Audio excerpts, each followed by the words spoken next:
শহীদদের স্মৃতি স্মরণ করতে আজকা শহীদ মিনারের সামনে আমরা জড়িত।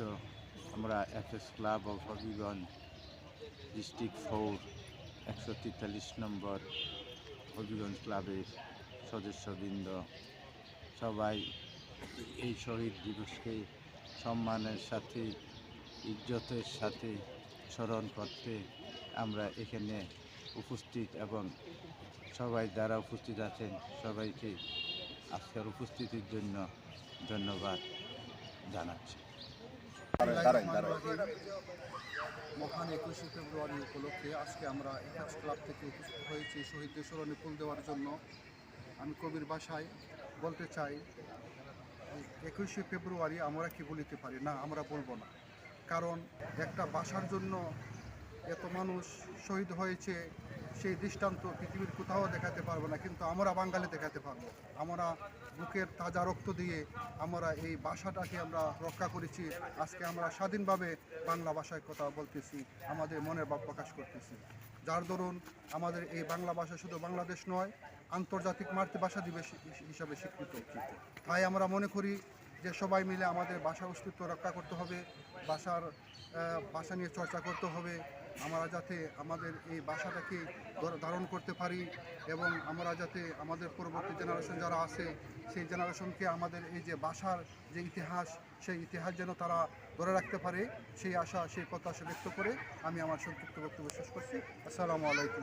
উপলক্ষে অ্যাপেক্স ক্লাব অফ হবিগঞ্জ সেন্ট্রালের পক্ষ থেকে আমরা উপস্থিত হয়েছি শহীদদের স্মরণে, যাদের আত্মত্যাগের বিনিময়ে আজকে আমরা এই বাংলাদেশে বাংলা ভাষায় সারা পৃথিবীতে কথা বলতে পারছি। সেই সম্মান আন্তর্জাতিক মাতৃভাষা দিবস হিসেবে সারা পৃথিবীতে স্বীকৃতি পেয়েছে একমাত্র এই বাংলাদেশের শহীদদের বিনিময়ে, রক্তের বিনিময়ে আমাদের এই দেশ। প্রথম গোড়াপত্তন হয়েছিল স্বাধীনতা এই 21শে ফেব্রুয়ারি 1952 সালে। যদি রক্তত্যাগের বিনিময়ে বাংলাদেশের এই স্বাধীনতা দিবসের গোড়াপত্তন না হতো, হয়তো বা স্বাধীনতা অর্জন হতো না। এই জন্য আমরা সেই শহীদদেরকে আমরা সশ্রদ্ধ সালাম জানাই।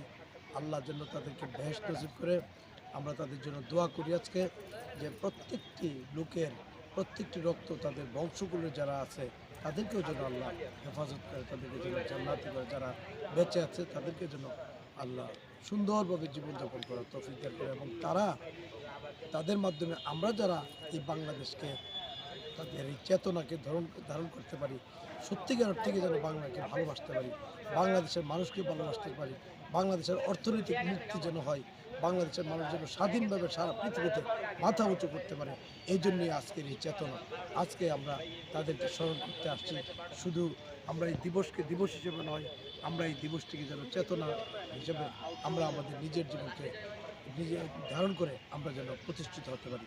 বাংলাদেশ জিন্দাবাদ, বাংলাদেশ সফল হোক, বাংলাদেশের প্রতিটি মানুষ যেন সারা পৃথিবীতে এই আন্তর্জাতিক মাতৃভাষা দিবস, স্বাধীনতার এই গোড়াপত্তন, এই ভাষা সৈনিকদেরকে সশ্রদ্ধ সালাম জানাই।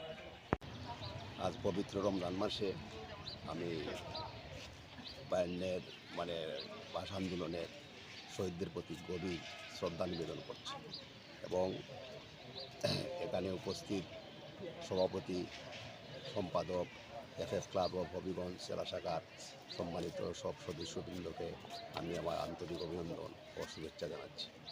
আমরা চাই যে অদূর ভবিষ্যতেও প্রজন্মের পর প্রজন্ম যেন আমাদের এই মাতৃভাষাকে লালন পালন করে জাতির কাছে, বিশ্বের কাছে মাথা উঁচু করে আমরা থাকতে পারি মাতৃভাষা নিয়ে। এই বলে আমি আমার বক্তব্য সমাপ্ত করছি।